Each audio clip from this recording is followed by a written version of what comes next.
అత్తిపాడు నియోజకవర్గం Congress party MLA అభ్యర్థిగా కొరివి Vinay Kumar nomination దాఖలు చేశారు. అనంతరం మాట్లాడిన ఆయన నియోజకవర్గంలోని ప్రాంతాల సమస్యలపై అవగాహన కలిగిన నాయకులకు ప్రజలు మద్దతు తెలపాలని కోరారు.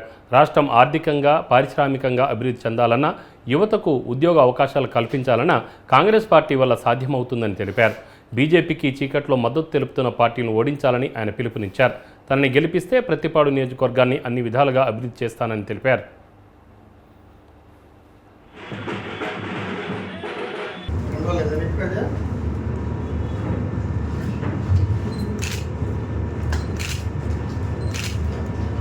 అంటే సాగునీరు కూడా ఇవ్వలేనటువంటి దుస్థితిలో ప్రభుత్వాలు ఉన్నాయంటే ప్రభుత్వాలకి కనీస అవసరం ప్రయత్నాలు ఇస్తున్నామని కానీ ఏదో మేము ఇంకేదో సూపర్ అని ఒక ఆయన మట్టి సమస్యలు ఏమి ప్రాథమికంగా ప్రజలకి ఆహారం, నీరు, మంచి వాతావరణం, కనీసమైనటువంటి మౌలిక సదుపాయాలు, వాటితో పాటు విద్యా, వైద్యం అన్నిటికీ మించి ఏంటంటే ఒక భద్రత, ఒక ఉపాధి కావాలి.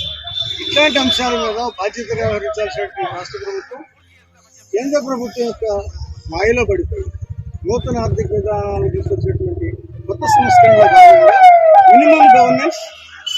మినిమం గవర్నెన్స్ మ్యాక్సిమం ప్రజలకు ప్రైవేటైజేషన్, అంటే గవర్నెన్స్ ని కుదించేసి ప్రైవేట్ వాళ్ళ చేతులకు అన్ని తీసుకెళ్ళిపోయారు. ఇది ఒక ఫార్ములా, దేశవ్యాప్తంగా నడిచిన ఫార్ములా మన దగ్గర ఎఫెక్టివ్గా నిర్వహిస్తాం. అందుకని ఈ రోజున ఎందుకు మంచినీళ్ళు రావట్లేదు?